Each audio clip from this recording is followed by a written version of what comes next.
Welcome, I'm Darren, and I'll be your guide today as I look at 1998 and 1999 Bowman's Best football cards. When Topps created Bowman's Best in the early to mid-90s, they did so with the intent for Bowman's Best to be the elite card, as in literally the elite card. They wanted for that card set to be not just the gold standard, but to be the card that everybody underneath was trying to chase after. And they had to kind of refine it every single year, constantly retuning it. And in 1996, they created a model that was good enough that by 1997, they could use pretty much the same card with a few little tweaks. But for 1998, they needed to make a bigger change, even though they wanted to continue to use the same model they'd been using in 1996. And for 98, that was the year where the card industry really put a lot of energy into high-end cards, because that was the Peyton Manning, Ryan Leaf year. And you're hard-pressed to find another year where there was as much excitement about two rookies coming in as that year. It wasn't just them. There were a lot of great rookies in that year, but there was something special about 98. And the card industry was at the right time for really leaning in. And the card industry did lean in a little bit too far. But still, for high-end cards, 1998 could be kind of considered the ultimate year in terms of the progression of cards, where we were at. And Bowman's Best, they wanted to continue to use the same model, but they wanted to tweak it to really take advantage of the excitement that everybody had and the money that was going to be spent. And so what they did was they adjusted the cards so that it leaned more heavily into their parallels, but they also turned to serial numbering. So that was the combination that they had.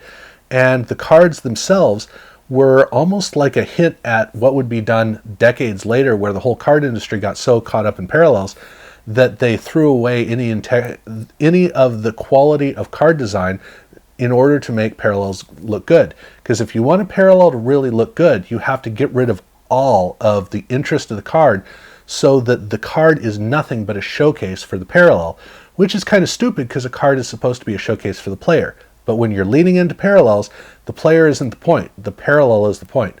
And 98 Bowman's Best was a really good example of that. The card is a big shiny surface. It's almost like a mirror.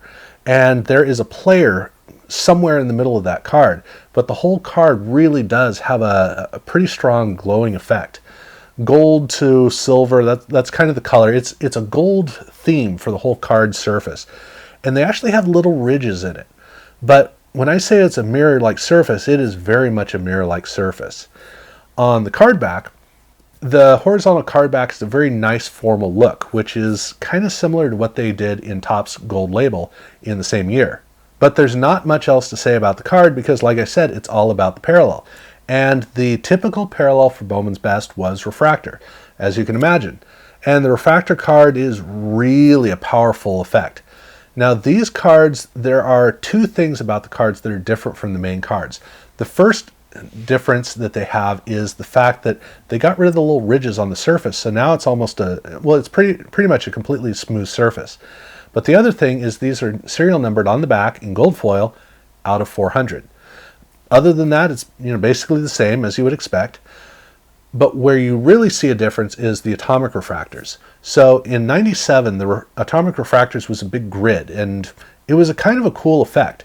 It wasn't an effect that worked with the design of the card, which would have been nice, but still, it had a cool quality to it just in terms of the way that the richness and the order was a good combination with those cards.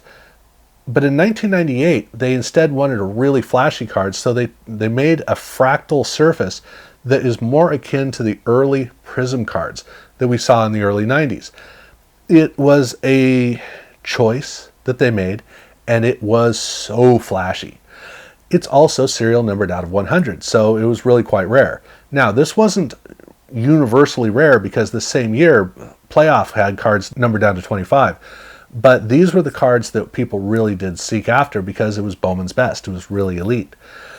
So, yeah, and as they had done in the past, the veterans are gold themed, and then all the rookies have a silver theme. So these cards are done the same way as the regular cards. They just happen to have a rookie on the front and a silver effect on the back. And as you can imagine, they do in fact have both of the parallels with the same serial numbering on their cards. They Also, they didn't do anything else with the main set, but they did do autographs like they'd done before. But in this case, while one of the cards did in fact look like the main card in the set, they actually did a second autograph in each case. So for the 10 players who have autographs, there are two versions of the autograph. One looks like the main card in the set, the other one does not.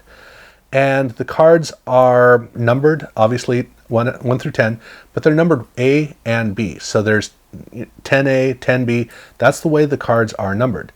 And the autograph symbol on the card is actually pretty easy to read. The way that they did it was very, very strong, which actually worked really well with the parallels. And oh yes, they did do parallels of these cards. So every single one of the autographs has a main card, and it has a refractor, and it has an atomic refractor. But they did not have serial numbers on these cards. So even the parallels don't have serial numbers. It's just straight across the table. They did have some inserts, but they pared down the inserts. So everything about the set was really kind of pulling in to be about when you get one of these cards, it's really special. The first parallel was their best performers, which is, for the most part, a bunch of rookies. And the cards are done in a similar way to the regular cards in the set, except they're green. That's the big theme of the whole cards, which actually makes them look kind of cool. I mean, it's a little garish, but compared to the regular cards in the set, there's a cool quality that they do have. And these do have both parallels, but the parallels are numbered differently. So the refractors, instead of 400, they're numbered out of 200. And the atomic refractors, instead of being numbered out of 100, they're numbered out of 50. So they're twice as rare. There are half as many of each of those parallel cards.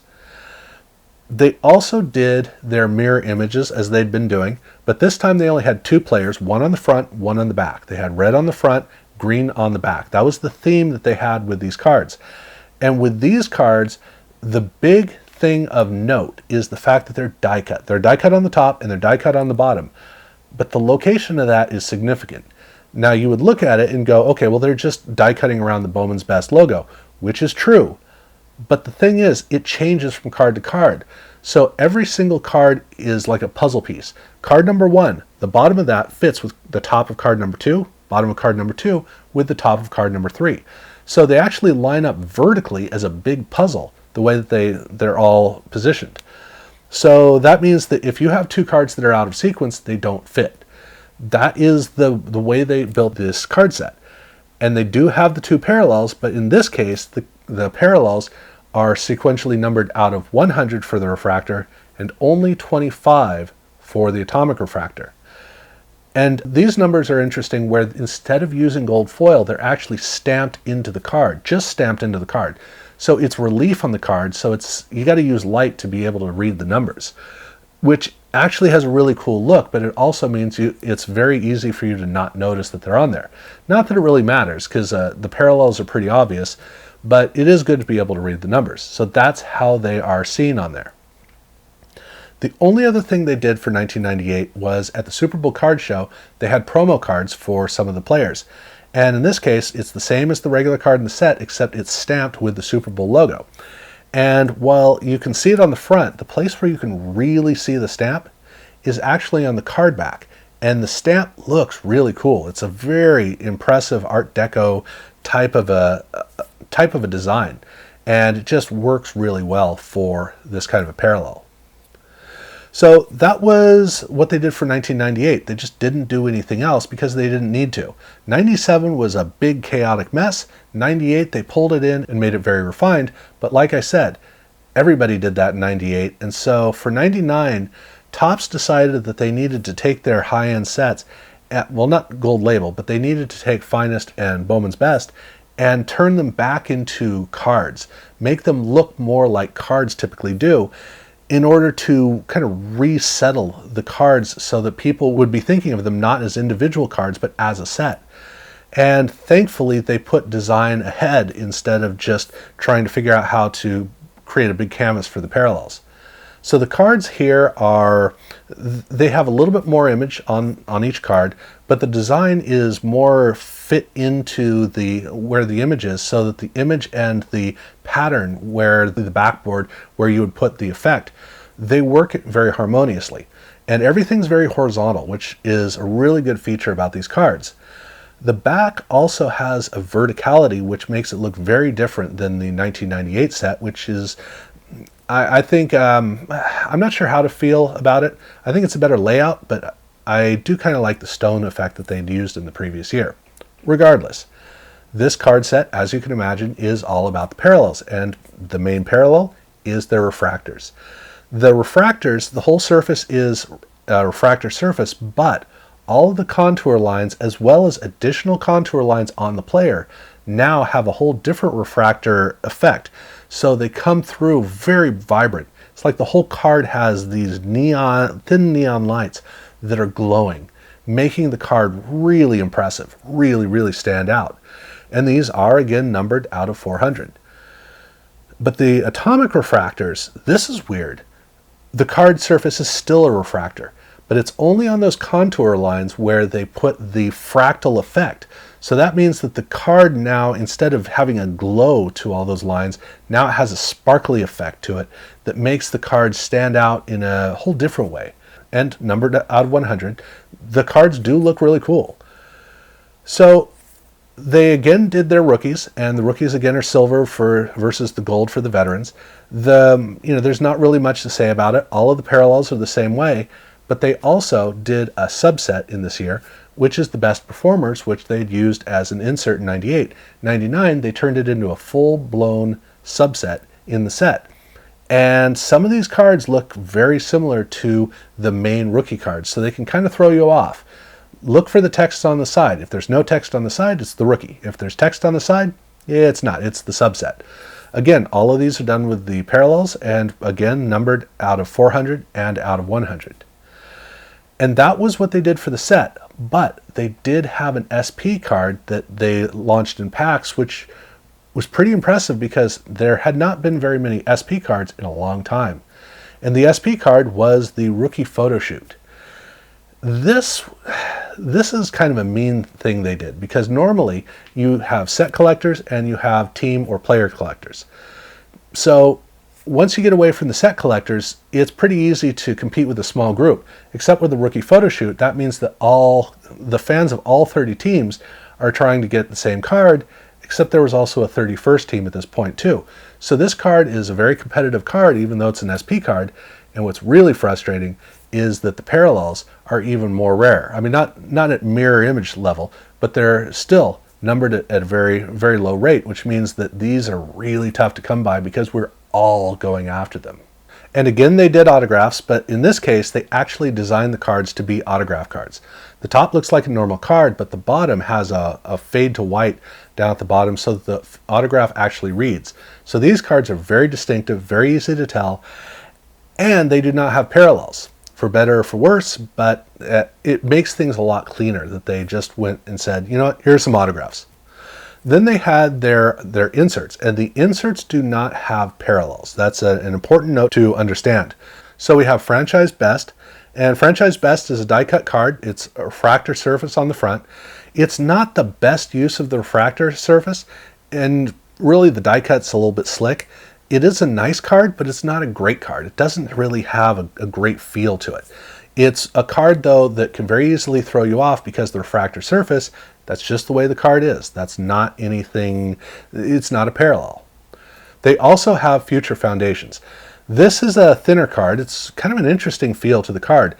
It is also a completely refractor surfaced card, but it also has die cutting.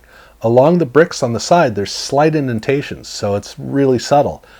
But the thing about this card is the bricks themselves, they have a textured effect. It's all refractor, but the refractor surface has a textured effect inside of it, which is really pretty cool. And then they have Honor Roll as well. And Honor Roll, now here, this is a great card. Like the previous two, it's all refractor on the front. It has no die cutting, but this is a card that's actually designed harmoniously, so it works as a card and it works as a refractor. This is the perfect marriage of the two, and it makes it shortlist for the best Bowman's Best card design that they did across the board. I love the way that it comes across, simply because, like I said, they figured it out. They actually got it right, which is nice. And then they have their legacy cards, and the legacy cards are 3 cards. You have a card of Earl Campbell, and you have a card of Ricky Watters. but Earl Campbell is on the Ricky Watters card and Ricky is on the Earl Campbell card. Because there was high praise for Ricky Watters coming out of college. He was a Texas guy who had a great heavy running style, which is very similar to Earl Campbell. So they wanted to kind of play into that. So they have these two cards, and they also have a third card, which is a horizontal card, which has both of them equally featured on them. So this is a 3-card miniature insert set. And then they also have another insert set called Franchise Favorites. This is a couple of cards. One of them is the Minnesota Vikings with Randy Moss and Fran Tarkenton. And then they also have one for the Dallas Cowboys, which has Roger Staubach and Tony Dorsett. But these cards, you've got these two cards, but they also have autographs of these as well as the legacy cards. So they have autographs of the pairs, they have autographs of individual players. So you see that Fran Tarkenton here, you get an idea of how they approach the autographs. Again, they didn't do parallels, but they did autograph cards as the closest thing to parallels for these cards. And then they closed out all of their inserts with their locker room cards. And there are two kinds of locker room cards. There are autographs and there are jersey swatches. The autograph cards, you can see they did a really good job of laying it out, so there's a nice big area for the autograph to go in. So in this case, they didn't need to change the card for the autographs because the design actually featured a space for the autographs, a really good combination. And then the jersey swatches are, they're okay. These aren't special jersey swatches. They basically took the same design and said, well, we don't need as much room for the autographs, so we don't need to offset it as much. But these cards are not parallels. There's one player who does show up with one of each. But in all other cases, each player shows up either with an autograph or with a jersey swatch. That's just the way that it is. And that was 1999. In 2000, they would rebuild the model completely. And it was it'll be an interesting thing to look at separately. But these two sets they very much go together in very much the same way that 96 and 97 go together. Here there's a little bit more difference because you can see how they scale back and then they just kind of really opened up in 1999. But there was more of an emphasis on getting into individual cards by this time. So we were heading into the new millennium concept of card collecting. And this was one of the few places where you were able to kind of start to see where we were headed.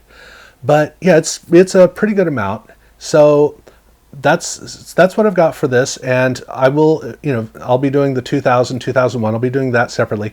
If you haven't had a chance to see the previous Bowman's Best videos, definitely check those out because there's a whole journey that each one of these videos, or each one of these sections of time goes through, and each video is able to look at little snippets of it.